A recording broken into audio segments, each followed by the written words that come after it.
Okay, हमारे दो account बनेंगे। एक तो बनेगा machinery account, machinery account. Account बनाने का वही तरीका, टी शेप्ड अकाउंट मैंने बताया था। इधर अमाउंट आ जाएगा, इधर डेट आ जाएगी, डेट, इधर पर्टिकुलर्स, इधर आपका अमाउंट। ये आपकी डेबिट साइड होगी, ये क्रेडिट शुरू होगी, इधर से फिर डेट आएगी, इधर आएगा आपका पर्टिकुलर्स और इधर आ जाएगा आपका अमाउंट। ये आपकी क्रेडिट साइड हो जाएगी, पर्टिकुलर्स। ठीक है, अब आपको अकाउंट्स का, इस अकाउंट का रूल ध्यान करना है। ये कौन सा अकाउंट है? Machinery account. और मशीनरी क्या होती है? एसेट। मशीनरी अकाउंट क्या होती है? एसेट। जिस भी ट्रांजैक्शन से आपकी मशीनरी बढ़ रही है, उसको डेबिट में लिखो। जिस भी ट्रांजैक्शन से आपकी मशीनरी घट रही है उसको क्रेडिट में लिखो। जैसे कि मैंने एक मशीनरी परचेज़ कर ली 1,00,000 रुपए की। ऑब्वियस सी बात है, मैंने 1,00,000 की मशीनरी परचेज़ की है तो मशीनरी बढ़ी है तो मैं इधर लिख दूंगा। यहाँ पे 1,00,000 रुपये लिखा जाएगा। यहाँ 2 करके लिखते हैं हमेशा, क्रेडिट में हमेशा बाय करके लिखते हैं। जिस डेट को परचेज़ की वो डेट आ जाएगी और यहाँ पे आ जाएगा 2 बैंक अकाउंट। भाई मशीनरी परचेज़ की 1,00,000 की बढ़ गई। इस मशीन पे डेप्रिसिएशन लगा कितना? 10,000 रुपये। इस मशीनरी पे 10,000 रुपये डेप्रिसिएशन लगा। तो डेप्रिसिएशन क्या होता है? डेप्रिसिएशन से तो मशीन की वैल्यू कम हो जाती है।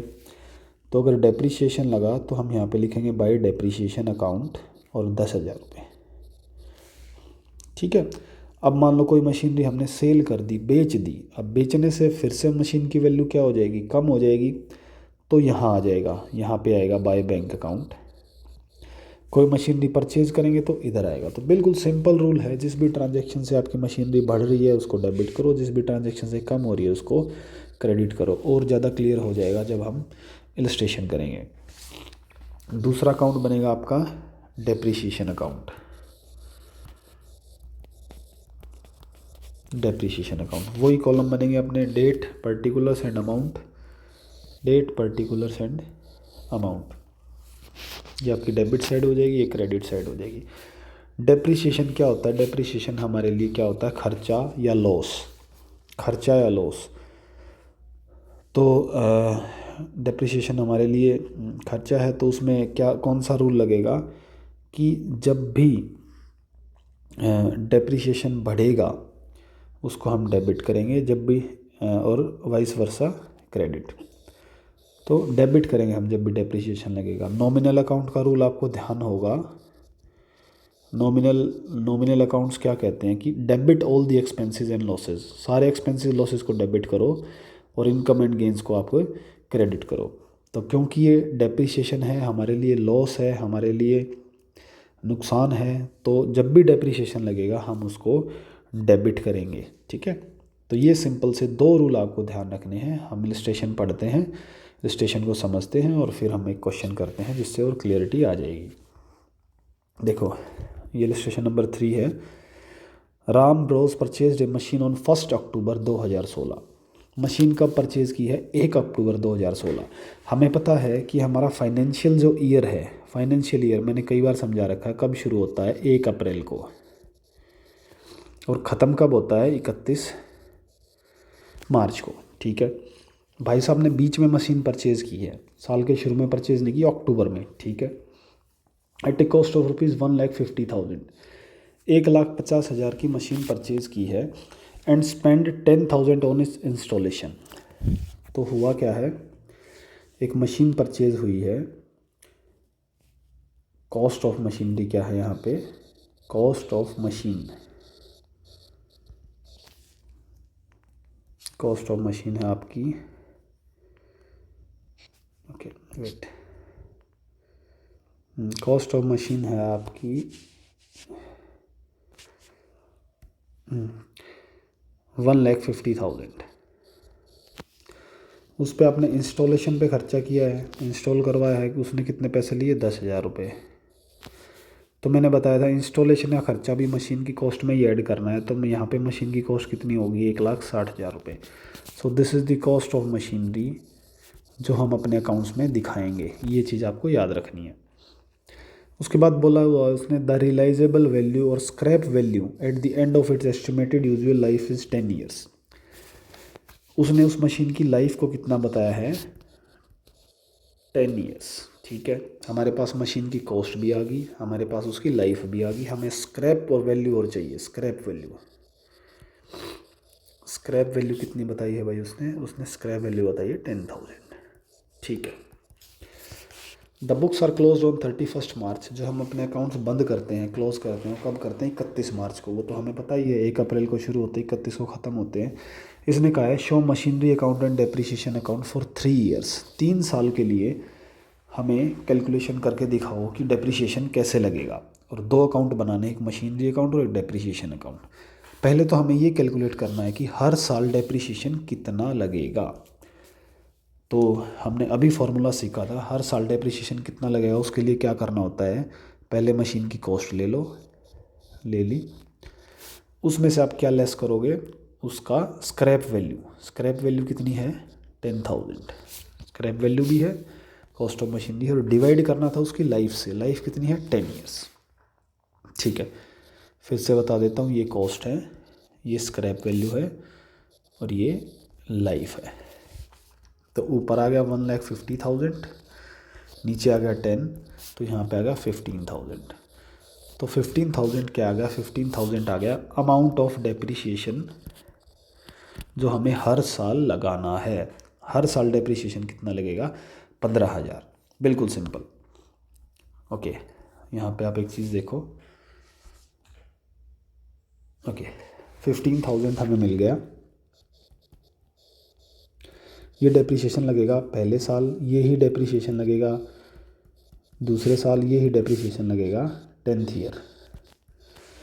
तो इसने कहा आप 10th ईयर तक मत निकाल के दिखाओ, आप सिर्फ 3 साल का निकाल के दिखा दो, 3rd ईयर तक। कोई बात नहीं, 3 साल का हम निकाल देंगे, अमाउंट ऑफ डेप्रिसिएशन हमें पता है। लेकिन इसने क्वेश्चन में बताया है कि इसने जो मशीन खरीदी है वो खरीदी है 1 अक्टूबर को, 1 अक्टूबर को। साल कब से शुरू होता है, 1 अप्रैल से। तो मशीन इसने खरीदी अप्रैल मई जून जुलाई अगस्त, अप्रैल मई जून जुलाई अगस्त सितंबर अक्टूबर को, मतलब 6 महीने जा चुके थे। साल के 6 महीने जा चुके थे उसने जब मशीन खरीदी। तो उस साल मशीन कितने दिन यूज़ हुई, अक्टूबर में यूज़ हुई, नवंबर में यूज़ हुई, दिसंबर में यूज़ हुई, जन में यूज़ हुई, फेब में एंड मार्च में। तो 1 2 3 4 5 6, तो 6 ही महीने मशीनरी यूज़ हुई है पहले साल, क्योंकि बीच में ख़रीदी गई थी। तो मैंने निकाला कि 1 साल का डेप्रिसिएशन कितना है, 1 साल बोले तो 12 महीने का डेप्रिसिएशन कितना है, 15,000। तो हमें तो सिर्फ 6 महीने का निकालना पड़ेगा यहाँ पे पहले साल के लिए। तो 6 1 2, तो मैं कह सकता हूँ पहले साल डेप्रिसिएशन लगेगा 7,500 रुपये, अगले साल लगेगा 15,000, फिर अगले साल लगेगा 15,000, और 15,000 लगता चला जाएगा। कंफ्यूज मत होना, पहले साल मैंने 7,500 डेप्रिसिएशन इसलिए लगाया है क्योंकि मशीन साल के बीच में ख़रीदी है, हमने पूरे 12 महीने यूज़ नहीं की, हमने ओनली 6 मंथ्स यूज़ की है। पहले 6 मंथ्स तो हमने उसको यूज़ ही नहीं किया, ख़रीदा ही नहीं था। तो यहाँ पे ये चीज़ आप समझ लो कि जितने महीने के लिए यूज़ की है उतना ही डेप्रिसिएशन लगेगा। सपोज़ करो मैं इसको फेब में ख़रीदता, तो कितने महीने यूज़ हुई, फेब एंड मार्च, तो 2 ही महीने यूज़ हुई। तो यहाँ पे आ जाता 12 × 2, तो 2 महीने का निकल जाता है यहाँ पे 6 इसको डिवाइड करके। So this is simple formula. अब सॉल्यूशन देख लेते हैं। ओके, ये 15,000 अपना निकल गया है जो मैंने अभी निकाला। अब हमने बनाया मशीनरी अकाउंट और एक डेप्रिसिएशन अकाउंट। पहले वाले अकाउंट को सीखेंगे, फिर दूसरे वाले को सीखेंगे। डेट में लिखेंगे यहाँ पे 1 अक्टूबर, क्योंकि 1 अक्टूबर को आपने मशीन खरीदी है 2016। तो मशीनरी खरीदी टू बैंक अकाउंट 1.5 लाख रुपए, टू बैंक अकाउंट पैसा 10,000 रुपये और लगाया किस चीज़ का, इंस्टॉलेशन का। तो टोटल मशीन की वैल्यू आ गई 1,60,000 रुपये। ये आपको क्लियर होंगे। अब जब साल ख़त्म होगा 31 मार्च को, तब डेप्रिसिएशन लगता है बेटा हमेशा। ये चीज़ आपको याद रखनी है, डेप्रिसिएशन हमें कब लगाना है, जब साल ख़त्म होगा। तो यहाँ पे 31 मार्च को डेप्रिसिएशन कितना लगेगा, 6 महीने के हिसाब से जो मैंने अभी कैलकुलेशन करी है, कितना बना, 7,500 रुपये। ठीक है, इधर का टोटल 1,60,000 रुपये आ गया, इधर का टोटल 7,500 रुपये आ गया। मैंने बता रखा है डेबिट हमेशा क्रेडिट के बराबर होता है, अगर बराबर नहीं होगा तो हम खुद से कर देंगे। तो यहाँ पे एक तरफ है 1,60,000 रुपये, दूसरी तरफ है 7,500 रुपये। कितने की कमी बनी, ये कमी बनी 1,52,500 की, 1,52,500। तो इसको हम करके लिख देंगे by balance CD, carry down, carry down. और CD और BD में बता चुका हूँ क्लास में क्या होता है, कई बार बता चुका हूँ। अब अगला साल कब शुरू होगा, अगला साल शुरू होगा 1 अप्रैल को। 1 अप्रैल को शुरू होगा, तो हमने बोला था कि हम इस वैल्यू को नीचे लेके आएंगे, तो 1,52,000 आ जाएगा आपका, यहाँ पे ये आ गया। और उसके सामने लिखना बाय बैलेंस BD 1 अप्रैल 2017। अब क्या होगा, अब फिर से साल कब ख़त्म होएगा, 2018 मार्च में फिर से डेप्रिसिएशन लग जाएगा 15,000। मैंने बताया था हर साल 15,000 लगेगा। अब वैल्यू कितनी बच गई, 1,37,500। अब ये वैल्यू फिर यहाँ आ जाएगी जब नेक्स्ट ईयर शुरू होगा 1 अप्रैल 2018, तो ये वैल्यू आ गई।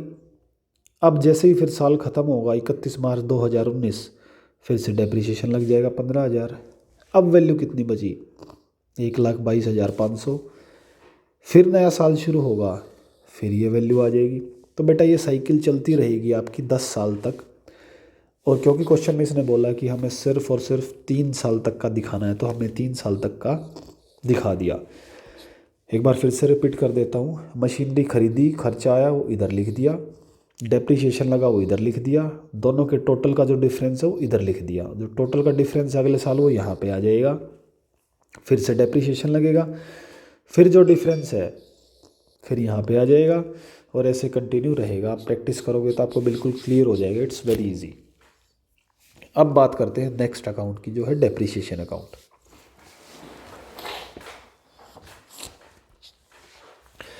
डेप्रिसिएशन अकाउंट हम लिखेंगे, पहला डेप्रिसिएशन कितना लगा है, 7,500 रुपये, दूसरे साल कितना लगा है, 15,000 रुपये, तीसरे साल कितना लगा है, 15,000 रुपये। तो हमने भी यहाँ यही किया। 2017 में डेप्रिसिएशन कितना लगा, 7,500। 18 में कितना लगा हुआ है, 15,000, तो 15,000 लिख दिया।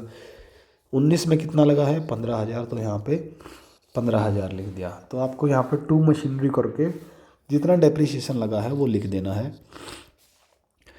और जो डेप्रिसिएशन हमारा लगता है वो हमारे लिए लॉस होता है।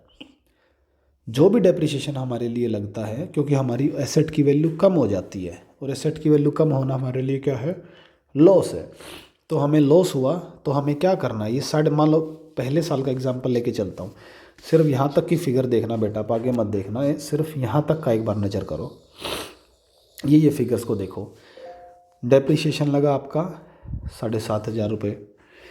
आपने क्या किया, 7,500 को कहाँ दिखा दिया, प्रॉफिट एंड लॉस अकाउंट में। ये आप नेक्स्ट टर्म में पढ़ोगे, लेकिन सिर्फ अभी इतना सीख लो कि जो डेप्रिसिएशन होता है हम उसको कहाँ दिखाते हैं, प्रॉफिट एंड लॉस अकाउंट में। नेक्स्ट ईयर आप देखो, यहाँ पे हमें डेप्रिसिएशन लगा 15,000 रुपये, ठीक है। इस डेप्रिसिएशन को फिर हमने कहाँ दिखा दिया, प्रॉफिट एंड लॉस अकाउंट में। फिर नेक्स्ट ईयर क्या हुआ, फिर डेप्रिसिएशन लगा 15,000, फिर इस डेप्रिसिएशन को हमने कहाँ दिखा दिया, प्रॉफिट एंड लॉस अकाउंट में। और ये साइकिल चलती रहेगी आपकी। अगर 10 साल का बोले तो आप 10 साल का भी बना सकते हो, कोई इशू नहीं है। तो आपके 2 अकाउंट बन रहे हैं, दोनों के मैंने रूल्स बता दिए, कैसे बनता है वो बता दिया। अब जो भी प्रॉब्लम रहेगी वो मैं आपकी ऑनलाइन या ऑफलाइन क्लास में ले लूँगा, आपको यहाँ तक कंप्लीट करना है।